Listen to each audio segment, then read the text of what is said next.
So ayun guys, gising na si Ivana at papasok na siya. Samahan niyo ako, tara. So ayun guys, dahil tanghal na ako magising, magta-transition tayo in 3, 2, 1. Paka! Ang ganda ko, di ba?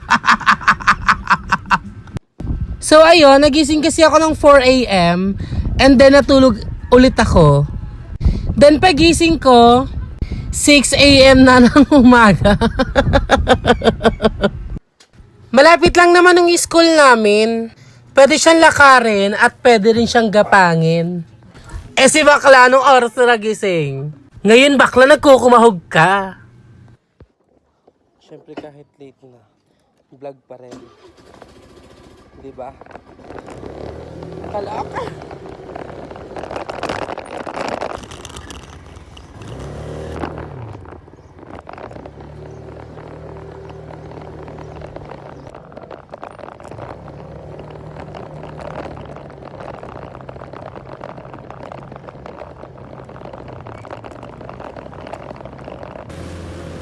So ayun guys, puta.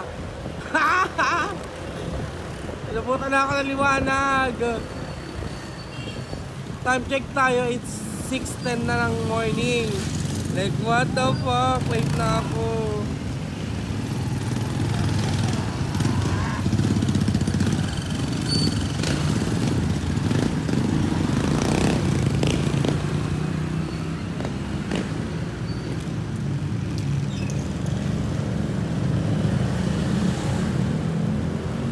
Fuck. Malapit lang naman ang school namin. Sobrang lapit lang. Pero late na talaga si Akla. What the fuck? So ayun guys. Late na talaga ako. So ayun guys, nandito na. Sorry guys, nandito na tayo sa school. Pero may nakalimutan, may project pala kami. May nakalimutan akong bilhin, like what the.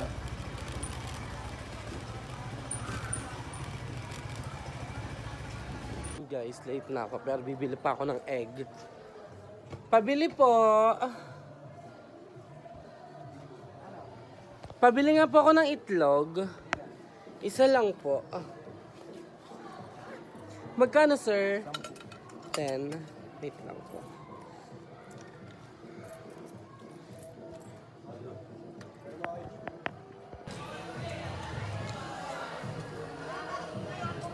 Ano gagawin mo? Morning po. Maglista kayo lang.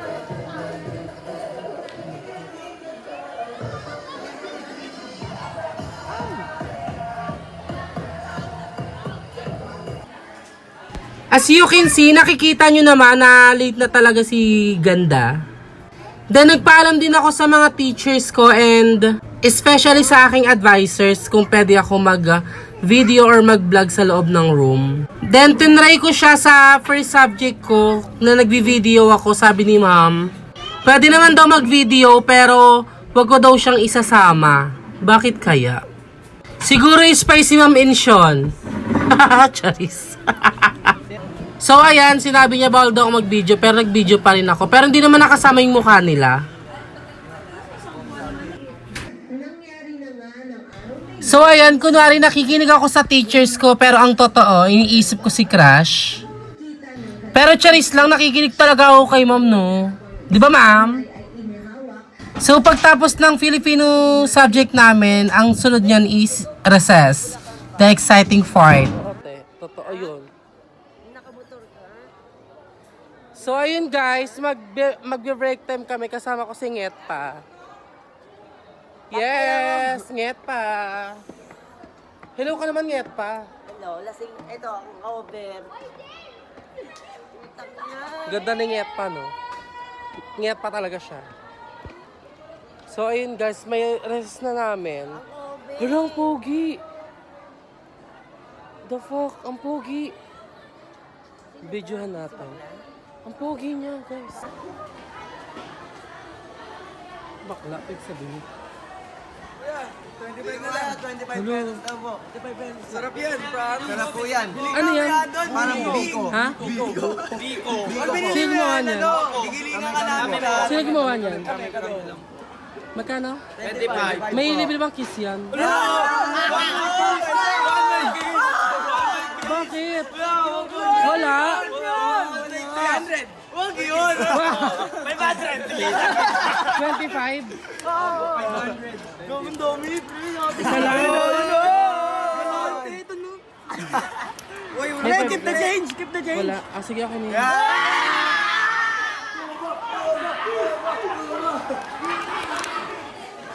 Laro, nauto na naman ako. Nauto. Gusto ko pansit canton. Pabili nga po pansit canton, ate. For the recess. Hi, nget pa. Bakit basagin mo sa likod? Basagin mo sa likod mo. So ayun guys, tapos na kami bumili sa canteen. So kailangan natin labas. Laro, may ano pala yun? Mali-mali. Shoutout kami. Shoutout kami. Siyempre, shoutout tayo. Hala, singit pa. Anong ginagawa mo? Bakit na? Wala pa nakain. Laro ka nga pa. Munti ka na. Laro ka nga pa. Uy, ano ba? Tangina ito ha. Bakit ba? Nahulog nga lang. Sige na, tara na. Tangina mo naman. Video ka ng video. Let's go nga pa.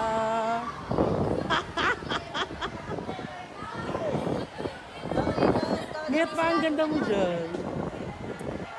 O, di ba? Laro ka ngit po. I love it.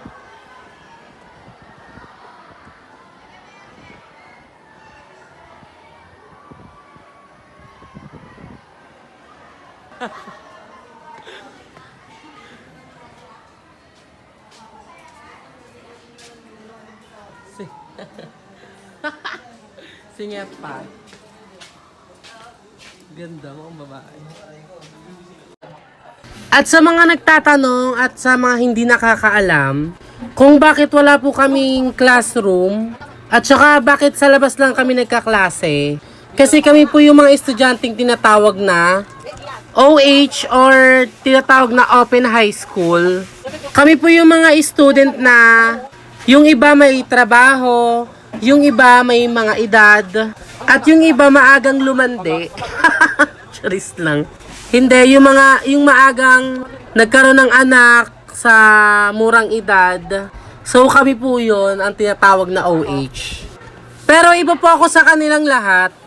Kasi po kaya po ako pumasok sa OH. Kasi po, sobra-sobra na po kasi ako sa kagandahan.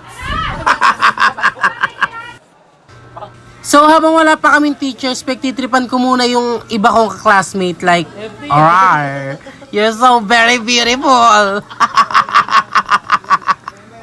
Laro, ang ganda niya, Miss Universe.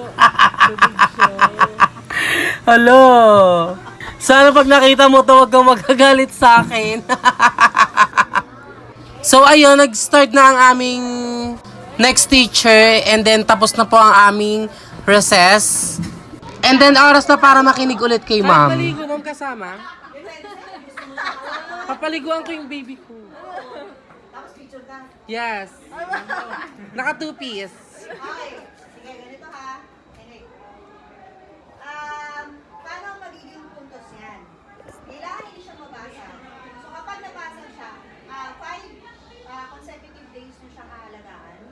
So kapag halimbawa namatay siya or nabasag siya, kung may crack, kung kaya pang mabuhay, kaya pa niya mabuhay kahit may crack. May kraken sa'yo. Pero once na lumabas na Meron. yung yellow, Kinatongan. consider natin yun, patay na siya. Hello. Kung halimbawa namatay siya day 1, may 10 points lang yun. Day 2, 20 points. Tumagal siya ng 2 days. Day 3, 30 points. Day 4, 40 points. And day 5, 50 points. 50 So pagbalik nyo, ay wala na. Direct to the card yun ma'am, 50 points. Charis. Ano lang po yun sa performance. Hindi. Check ko kayo i-monitor ko kayo sa GC. So, ganito gagawin nyo since nasa GC ang ano natin. Yung post yan, so everyday may posting kayo, kahit walang reaction, walang problema po doon kasi malamang may mga tatawa sa inyo talaga. Picture lang, ma'am. Yes po, picture nyo, yung post na yun is picture nyo, tapos meron kayong, parang kwento nila ano yung ginawa nyo yung araw na yun. Okay, konting ano lang, halimbawa, kasama nyo siyang kumain, tapos ano yung mga ginawa nyo, gano'n lang po. Turing nyo siya talagang tunay na anak ninyo. Okay, paano pag tapos yung ipopost nyo, pag pinost nyo po yun, yes po, na naka-public. Yes, nakita ko yun. Okay, naka-post. Public post, okay lang kahit wala.